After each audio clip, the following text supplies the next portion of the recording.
decided, because I wasn't a matchmaker, that I had to acclimate myself to it. So I spent 1 year giving pro bono help. Pro bono.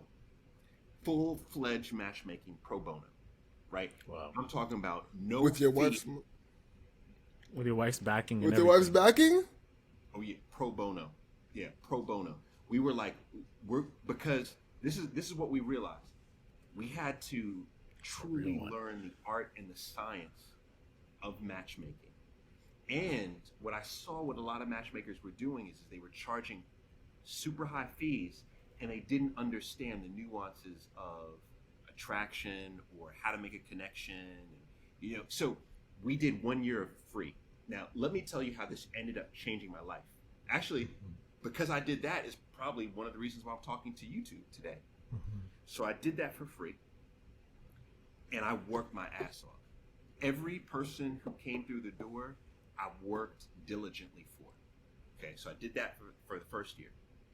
The second year, I was like, I need to tell the world I'm a matchmaker. My wife was like, you should do some kind of video series about it. This was, once again, before Instagram, right before. So I did a video series called The Modern Day Matchmaker. You can still go Google it right now on YouTube. It has like no views. Back then it was getting no views. And I literally would say, we would put this video out every week. It would get about 11 or 12 views. And I knew my mother was watching at least 9 times. So it was one of those where nobody was watching this thing. Nobody. Yeah. And we were spending $1,000 per production minute. $1,000 per production minute. Go back and look at it. You'll see. Like I would have multiple camera shots. Like we would have location shots. And I was terrible. The writing was terrible. It was terrible. It was terrible. Now, let me connect the two. I was consistent though. Every week we would put out a new video. Even though we would only get 12 views, next week, new video. Next week, new video, right? In these videos, I would talk about matchmaking. Now, it turns out that Oprah Winfrey was one of the folks who was watching the series. So think about this. I was getting 12 views. My mother was watching 9 times. So it was basically like 3 or 4 people watching. Literally.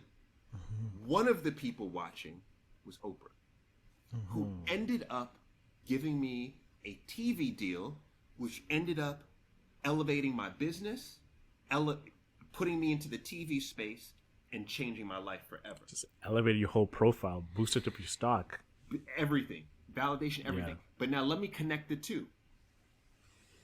I later find out, how in the world did Oprah, I always wondered, like, how did Oprah find me on YouTube? Like, there's so many people. How did she find me? I later found out Oprah was on her jet one day. Yeah. And she was talking with her producers on her jet. She was like, we're working on a new show. We need a new, fresh voice, somebody in the dating space. And the woman sitting behind Oprah on the private jet says, have you heard of Paul Brunson? And Oprah says, no. She says, let me look him up. So she goes to YouTube. And she says, oh, wow, I like how he looks. I like how he talks. I like what he's saying. Okay, let me keep my eye on him. And who was the lady behind her? It turns out the lady behind her was someone who I'd given pro bono service to a year earlier. And I had no idea she worked for Oprah. No clue. Wow. There you go. Wow.